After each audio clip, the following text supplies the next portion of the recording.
Hey, how's it going, guys? Miguel here, and today I decided to do something a little bit different from my vlogs and from all my gameplay.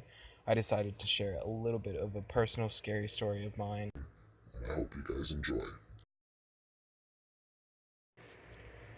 I was on a summer trip, and it was the year 2010.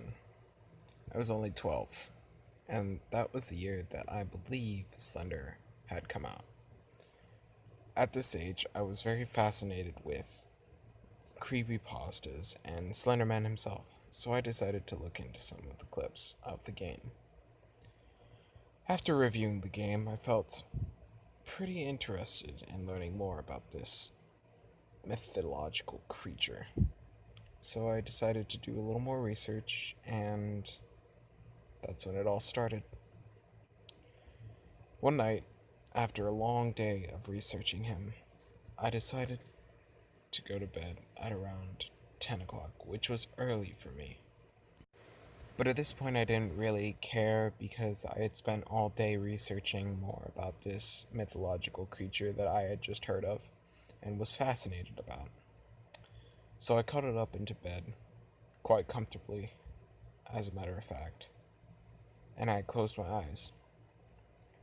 It wasn't long before I started hearing wind blowing throughout the cabin that we were staying at. It made a sort of whistling sound, but it didn't really bother me at first. But after a while, the whistling of the wind throughout the cabin did create a little bit of a creepy atmosphere for the dark night and the knowledge that I had just gained from the internet.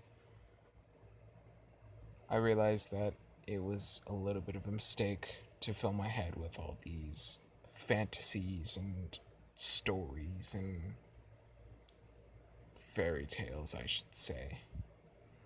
But then one question did go through my mind. And that question was whether it was all real or whether it was all fake. And with this thought, I did begin to feel a little bit of paranoia within myself. Paranoia that I had somebody watching me. Paranoia that something, not someone, was watching me. And that is what creeped me out the most. But then I began to hear this voice inside my head. And this is what it said. Are you afraid yet? I sat up faster in my bed than I ever had in my entire life. I looked out the window, nothing but the nearby trees waving their branches in the rhythm of the wind. And I looked around my room, nothing but darkness. Everything was normal, nothing out of the ordinary. I lay back down in my bed, breathing hard, and I focused on steadying my breathing, for my heart rate was above what I wanted it to be at that point. I was exhausted. I wanted to sleep. But it wasn't long before the voice returned. I smell your fear, and you should be afraid. I sat up again, and I looked around me, and all I saw was the darkness that naturally surrounded me at night in my room. And I looked out the window again.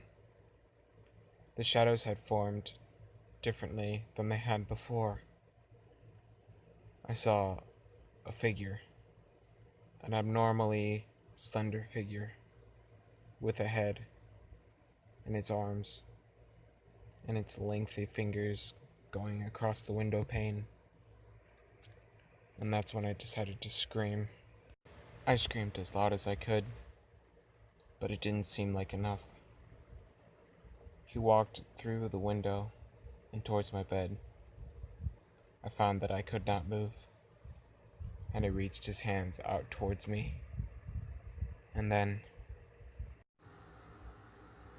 Darkness.